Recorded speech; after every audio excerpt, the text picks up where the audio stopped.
Hi, guys. Good afternoon. Thank you for joining us today. We're going to go ahead and give everyone a few minutes to join the calls.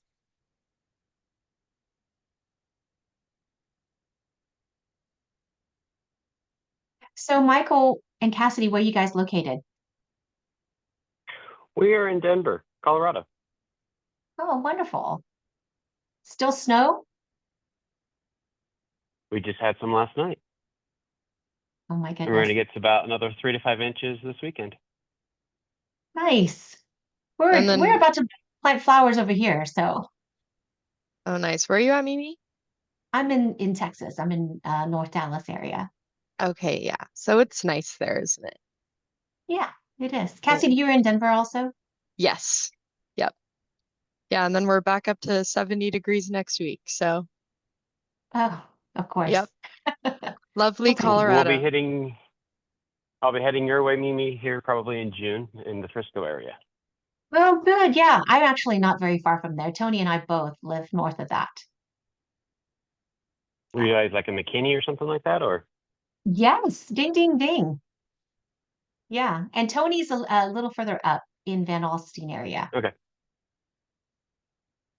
You're familiar with us. That's good. I have family out that way, and we take our daughter to go to volleyball camp out there. My Oh, brother-in-law who lives out there is a volleyball coach for Mad Frogs. oh yes, we know Mad Frogs very well. Yeah. Um, well, we're going to give everyone just a few more minutes before we get started so that they have a chance to log in and so forth. But um, so what are you going to be? Are you going to, do you have an office down here too? You don't, right? I'm sorry? Do you guys have like an office or a branch down here? We We we do not. don't. Mm-mm. Okay, gotcha. That's good. We can go ahead and get started. Just so we know, everyone, thank you for joining our call today. We are looking forward to sharing with you about ransomware. We want to welcome our guests, Michael Days and Cassidy Holst with the Rule Tool. Before we get started, if you have any questions today, please feel free to post it on the chat and we'll be able to address your questions at the end of the session. The presentation as well as the recording will be shared with everyone at the end as well. With that said, I'm going to turn it over to Michael and Cassidy. Thanks, guys. Awesome. Thank you so much, Mimi, for that introduction. So the presentation today we're going to talk about is going to be, are you prepared for a ransomware attack? Now, starting off, I want to make sure it's with full disclosure that this webinar is intended to provide some general information, bring general awareness to ransomware. I, by no means, am an expert in this area, nor do we provide legal, financial, or insurance advice. So all the fun information I'm going to share with you in this presentation, you should consult a professional, whether that be your insurance carrier, your IT carrier, consulting company, anything like that, or your financial advisors. So in this meeting, we're going to talk about ransomware and what is it? How do you respond to an incident? Various insurance coverage and external partners. And finally, what could happen if you pay a ransom? So first, I'm going to start off with a very scary statistic that a study reveals that about 65% of financial services organizations were hit by some kind of ware in 2024, whether that be malware, spyware, ransomware, etc. So getting these kinds of wares is imperative that you guys continue to educate your team on phishing attacks, general security, networking awareness, etc. So what is ransomware, though? Ransomware is a type of malicious attack where an attacker encrypts an organization's data and demands payment to restore access. So let's break this down. We're going to kind of give you a reference on how this is similar to a regular ransom. So what is that? So you have a beautiful dog named Fluffy. Somebody in your neighborhood really wants Fluffy more than you do. So what they do, they start putting cameras to be able to surveillance your house. Then they're going to turn around and start collecting the data as it connects, and they can start reviewing videos on when Fluffy is alone by themselves. Finally, they're going to get in a timeline that they could actually go in, grab Fluffy, and finally, they're going to communicate with you and demand a ransom. And your choice is to either pay the ransom and hope they give it Fluffy back to you or not. So in that instance, we're talking about your beloved pet Fluffy. In a ransomware attack, we're literally talking about the stages of an attack when it comes to your instead of Fluffy, it is your data. So distribution method. Okay, so this is a method on how the fraudsters would get access to your system. Okay, that can be done by phishing emails, malicious code, clicking on the wrong website, etc. Once they are able to establish a connection to your local computer system, they're going to start transmitting data and connecting back to their home network.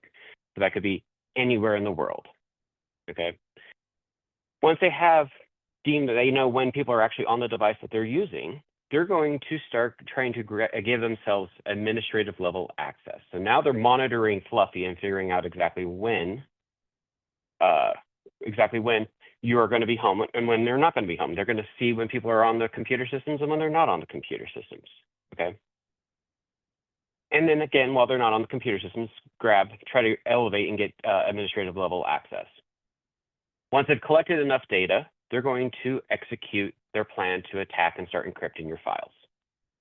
So what does that mean? Now, whoever was targeting Fluffy has captured Fluffy. Finally, the deployment stage. This is where they're going to demand a payment from you to release and decrypt your files, or in the case of Fluffy, demand a ransom in order to get Fluffy back. Okay. So let's go over some attack examples that are out there. You will typically think of your desktop server environment, which I kind of just described, literally a workstation to a server environment. Very basic. But ransomware can also attack software services, like services such as a secure file transfer protocol system. So anytime you need to move files across the web, they usually do it via this protocol. If you have a third-party vendor, like a trusted provider, they often get compromised, and it often affects you and your day-to-day operations. If you have a database or a data store such that is responsible for your CRM, your LOS, etc., they're going to target those things. And finally, they're going to target specific applications like VMware. Many of you may know VMware is designed to virtualize your environment. So they're going to try to compromise your entire virtual environment. So here's an example where this specific credit union had 736,000 members impacted because they received and got taken down by ransomware. It took them 2 weeks to recover, 2 weeks to get back to business as usual. What is your time worth and what is your reputation worth is what you should be thinking at this point. So you also have a program called MoveIt, which was a software services company which utilized that secure file transfer protocol system. In May of 2023, a vulnerability is discovered and exploited for ransomware. There was over 2,000 organizations that were victimized from this. And you can see on the screen there a few of those popular ones that you're probably very familiar with. Finally, an interesting one was a piece of software called Screen Connect.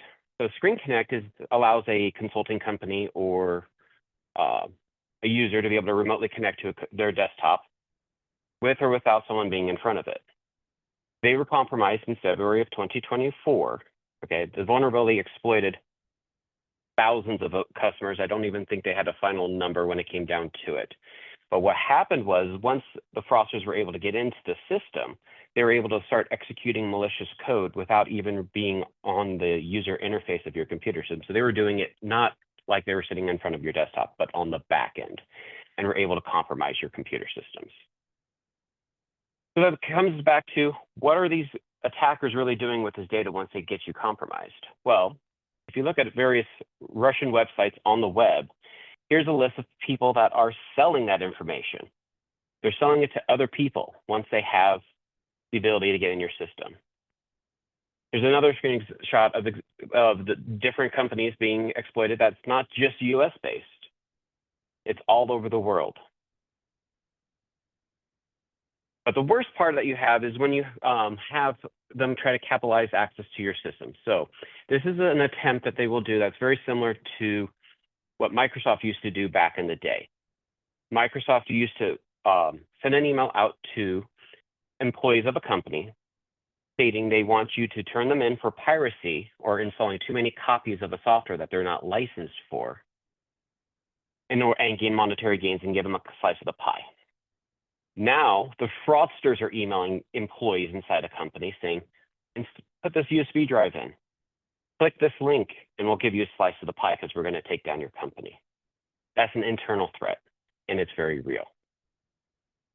The other scary thing to think about is once a threat is identified and is able to be picked up by your favorite antivirus, SentinelOne, McAfee, Symantec, etc., there's a slew of websites on the dark web that will rewrite that code for you. So that way it's no longer detectable by various antivirus programs. Cost is cheap, and you're back to business as usual as a fraudster. So what can you do? Well, you need to be able to respond to an incident, okay? And how do you do that? First thing you should be able to do is establish an incident response team.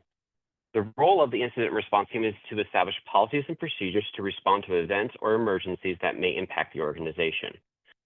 So basically, you need to make sure you have scenarios that can handle big ones or small ones. You have to be able to determine, are we talking about an isolated event? Are we talking about a computer? Or are we talking about an entire network?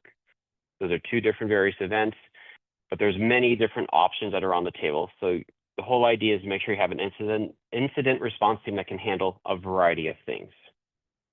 Inside your incident response team, you need to be able to establish who, what, when, where, why, basically, right? What happened, how they got in, what do they have access to, the depth of the scope that they need to get, that they have access to, and how to recover, and how to get back to business as usual. So breaking it down, you have to coordinate your incident bridge and share updates. You have to engage staff to identify technical incident manager, who's taking point, who's going to be the lead charge in identifying what's affected. You have to be able to communicate the updates to everybody on the team and all the stakeholders. You need to be able to engage and coordinate an incident response team that also is going to be able to communicate to if there's media that needs to be involved. Does it have to be broadcasted? Do you have to do a press release, etc.?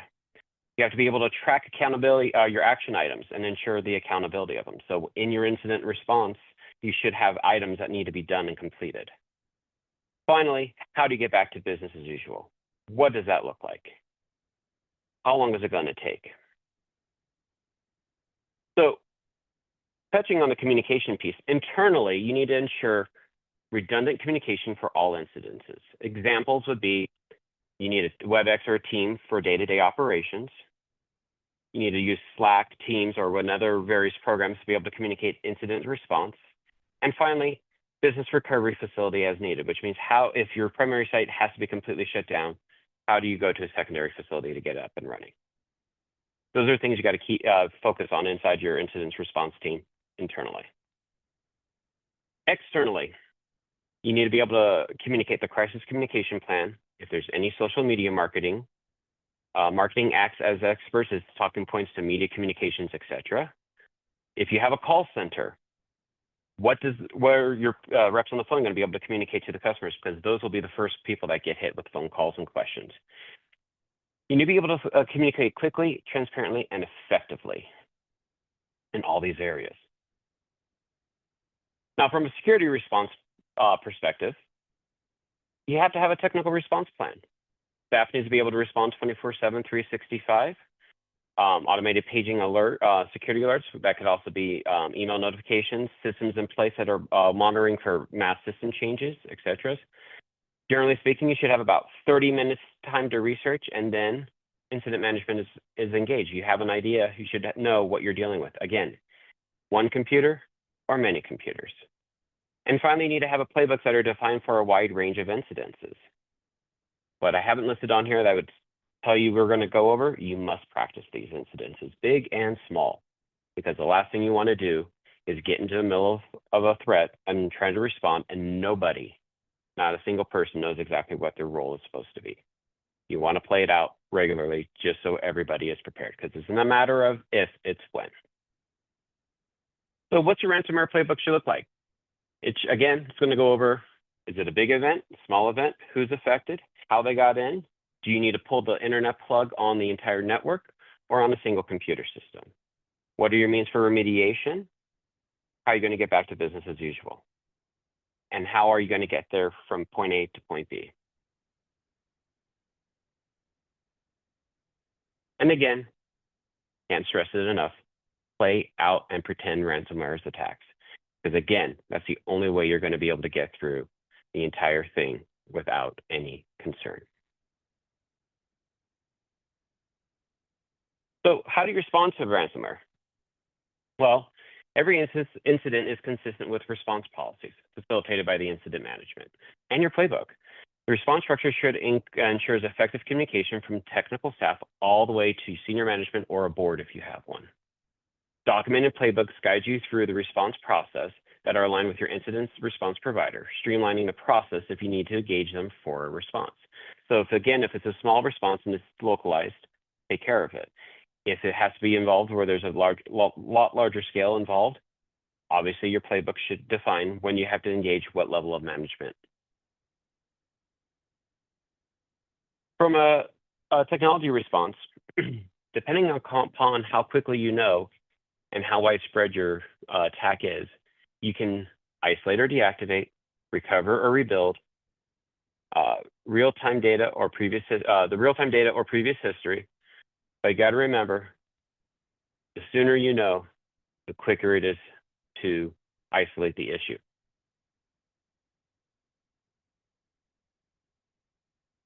So a lot of you are maybe familiar with with a disaster recovery, but typically with a ransomware event, it is not enough. Disaster recovery is, by this definition, designed to be real time to your primary site. So anything that happens on your primary site usually within hours or less, it is replicated to your disaster recovery site. So if you don't find out about an incident that has happened and it took hours, it's probably already replicated to your disaster recovery site, which means both sites are now affected by ransomware. Again, your real-time environment and your disaster recovery environment are now considered compromised. So on top of disaster recovery, the other options that you do have to try to help yourself recover from a ransomware event are backups. Typically, backups are done on-premise, and hopefully you have some that are off-site, but sometimes that, again, is not enough. Ransomware people are very good at what they do. They're going to try to locate, and they're going to try to determine what systems are actually your backup repositories. And then they're going to attack those as well to try to encrypt those so that you can't roll back to those. Again, best practices here when it comes down to it with your IT team. Now, the other options you do have is called immutable backups. Immutable backups is a good tool to use, which it also allow you to, when you back up your system, it prevents you from modifying the backup itself for a set period of days. So once you write it today, you set a timeline that it cannot be modified, deleted at all, encrypted, etc., for a blank period of days. Finally, you have what's called air gap protection. Air gap protection goes hand in hand with your immutable backups, but air gap protection, think about it as an old school tape drive. Literally, when you take the tape out of the tape drive, it is no longer connected to the network. The fraudsters do not know about those networks or those backups. Those backups are your friend. There are multiple types of ransomware, but remember, they're going to try to propagate and encrypt along the way, and they're going to try to get as much damage out as they can before they really start demanding ransom. The timing is completely complicated. The sooner you know, the better. The further back you go, the less viable your data is. So if I have to recover back to yesterday because I was able to get my backups back from yesterday, I still have to recover a full day's worth of work. But if you have to recover a week ago, because that's when your immutable backups last hit, now you have a whole week's worth of work you have to redo. And what does that look like? How many days do you need to be able to bring yourself back to business as usual? And finally, what's your reputation worth? Those are all things you have to consider when dealing with ransomware. So cyber insurance considerations. There are a lot of carriers out there on this that are focused on minimizing financial loss. Carriers have significant influence in the response process. Carriers may require to use specific vendors. They're going to know if a vendor that you're using has had a lot of problems with ransomware. And they're also going to know who doesn't. So if you have a vendor in place that has had some issues, they may require you to switch vendors for certain products. So, which leads us into paying ransomware. Typically, your insurance will lead the way on this, but a senior leadership team or your board would make the ultimate decision. Your insurance carrier plays a key role in making decisions as they have expertise on exactly which threat actors will actually restore your data. Some of these people, honestly, once they encrypt your data, have no clue on how to get it back. You got to be really careful with that. How reliable the data restoration is. Again, they can't fully restore your files. How good are the actual files that you're restoring that you can't touch right away? Who might come back again for what they call a double tap or a double dip, which means they give you back your files for about 30 days, and all of a sudden they decided they want more money. So they re-encrypt your files because they're not very trustworthy when they say they're pulling all their code out of your system. And finally, the amount that should be paid in ransom. Now, typically when a fraudster will ask for funds, they're going to go for an exorbitant amount, but your insurance carrier would be able to help you with what is considered a reasonable amount for paying a ransomware if that's what your company decides to do. Again, use your insurance carrier, lean on them. They are the product experts in that regards. So what are the risks of paying a ransom? My question is, do you really know who you're paying?